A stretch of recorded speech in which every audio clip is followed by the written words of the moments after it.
एक कहानी फूलन की, जिसके नाम से कभी पूरा चंबल कांपता था, जो चंबल के बीहड़ों से निकलकर जेल पहुंच गई और जेल से सीधा संसद भवन। एक भारत के खुला मंच पर आपका स्वागत है। कानपुर देहात में सिकंदरा का बेमही गांव, जहां वैलेंटाइन डे यानी 14 फरवरी को बैंडिट क्वीन फूलन ने नरसंहार किया था और इत्तेफाक से उसके 43 साल बाद 2024 में बहुचर्चित बेमही हत्याकांड का फैसला आया। अदालत ने महज एक दोषी को उम्र कैद की सजा सुनाई है, जबकि एक अन्य को बरी कर दिया। इंसाफ की इस कछुआ रफ्तार के दौरान आरोपी फूलन देवी समेत 15 आरोपियों में से 13 की मौत हो चुकी है। बैंडिट क्वीन फूलन देवी और उसके गिरोह ने 14 फरवरी 81 के दिन इस नृशंस हत्याकांड को अंजाम दिया था। दोपहर के करीब 2 बजे फूलन देवी और उसके 35 साथी डकैतों ने बेमही गांव को चारों तरफ से घेर कर लूटपाट की थी। इस दौरान गांव के 26 पुरुषों को एक टीले के पास लाइन में खड़ा कर फूलन ने लगातार गोलियां बरसाई थी। नतीजा, फूलन देवी का नाम देश भर में चर्चा पा गया। बेमही नरसंहार के बाद करीब 3 घंटे बाद मौके पर पुलिस पहुंची। अधिकारियों को 20 लोगों के शव मिले और 6 लोग गंभीर रूप से घायल थे।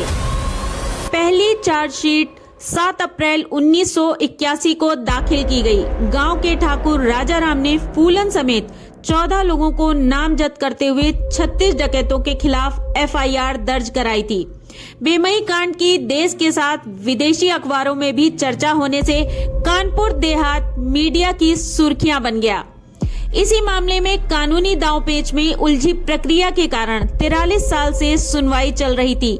इस बीच 25 जुलाई 2001 को फूलन देवी की भी हत्या कर दी गई। इसके बाद लगभग सभी आरोपियों की मौत हो गई। मुकदमे के 28 गवाह थे, जिनका भी निधन हो गया। एंटी डकैती कोर्ट के विशेष न्यायाधीश अमित मालवीय ने 14 फरवरी 2024 को दोषी श्याम बाबू को उम्र कैद की सजा सुनाई और साथ में 50,000 रुपए का जुर्माना किया है। आपको बता देते हैं कि श्याम बाबू की उम्र 80 वर्ष है।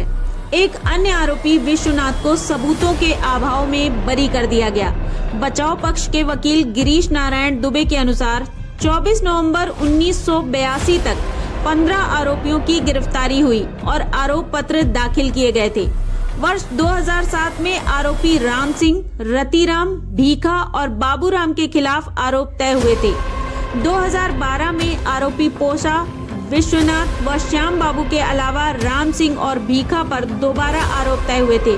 कोर्ट में हाजिर हो रहे सिर्फ 5 आरोपियों पर सुनवाई आगे बढ़ी और अब यह फैसला आया। मामले में एक आरोपी मान सिंह अभी तक फरार बताया जाता है, क्योंकि पुलिस उसे ढूंढ नहीं सकी। जरा फ्लैशबैक में चलते हैं, फूलन की कहानी सुनते हैं। अगस्त 1963 को यूपी के जालौन जिले के गांव गोहरा में जन्मी फूलन। दादा की मौत के बाद चाचा को घर का मुखिया बनाया गया, तो उसने बेटे के साथ मिलकर फूलन के पिता की जमीन हड़प ली थी। 11 साल की होने पर उसकी शादी एक अधेड़ व्यक्ति के साथ कर दी जाती है। ससुराल वालों का व्यवहार उसे परेशान करता है, तो वह भागकर घर लौट आती है। यहाँ चचेरा भाई चोरी के झूठे इल्जाम में उसे जेल भिजवा देता है। कुल मिलाकर फूलन का जीवन अभिशाप सा रहता है। यातनाओं का बदला लेने के लिए वह बागी बन जाती है। फूलन देवी डाकुओं के गैंग में शामिल हो जाती है। इस गैंग में 2 डाकुओं को उससे प्यार हो गया। हालात ऐसे हो गए कि एक डाकू ने विक्रम मल्लाह नाम के दूसरे डाकू की हत्या कर दी। कहानी नया मोड़ लेती है और उसकी दुश्मनी दूसरे गैंग से हो जाती है। ठाकुरों के गैंग का सरगना श्री राम ठाकुर और लाला ठाकुर थे। यह गैंग उस बाबू गुज्जर की हत्या से नाराज था, जिसका जिम्मेदार फूलन को माना जाता था। वे फूलन के साथी विक्रम मल्लाह की हत्या कर फूलन देवी को उठाकर अपने गांव ले आते हैं, जहां बारी बारी से उन्होंने और अन्य डाकुओं ने फूलन के साथ रेप किया। इसके बाद प्रतिशोध की आग में फूलन जलती है और गैंग रेप का बदला लेने के लिए 22 ठाकुरों को एक साथ लाइन में खड़ा करके गोलियों से छलनी कर देती है। उत्तर प्रदेश और मध्य प्रदेश की पुलिस टीम फूलन देवी को पकड़ नहीं पाती है। आत्मसमर्पण के लिए कहा जाता है तो फूलन शर्तें रखती है। उस पर 22 हत्या, 30 डकैती और 18 किडनैपिंग के चार्जेस थे। तारीख 13 फरवरी वर्ष 1983 को मध्य प्रदेश के भिंड में फूलन आत्मसमर्पण करती हैं। इसके बाद सपा सुप्रीमो मुलायम सिंह उन पर कृपा करते हैं। 11 साल जेल में रहने के बाद 1993 में उन पर लगे सारे केस वापस ले लिए जाते हैं। 1994 में न सिर्फ उसे रिहा कर दिया जाता है और बाद में समाजवादी पार्टी के टिकट से मिर्जापुर की सीट जीतकर वह फूलन लोकसभा पहुंच जाती हैं। समय बदलता है और तारीख 25 जुलाई 2001 को फूलन के आवास के सामने शेर सिंह राणा नामक व्यक्ति उसकी गोली मारकर हत्या कर देता है। वह स्वीकार करता है कि उसने फूलन देवी को मारकर बेमही नरसंहार का बदला लिया है। लेखिका माला सेन ने फूलन देवी की जिंदगी पर bandit queen the true story of Phoolan Devi पर किताब लिखी है।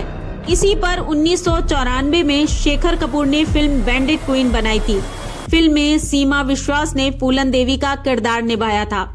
उस साल इस फिल्म को बेस्ट फीचर फिल्म का राष्ट्रीय पुरस्कार मिला था। साथ ही फिल्म फेयर का बेस्ट फिल्म क्रिटिक्स अवार्ड और बेस्ट डायरेक्शन का भी अवार्ड मिला था।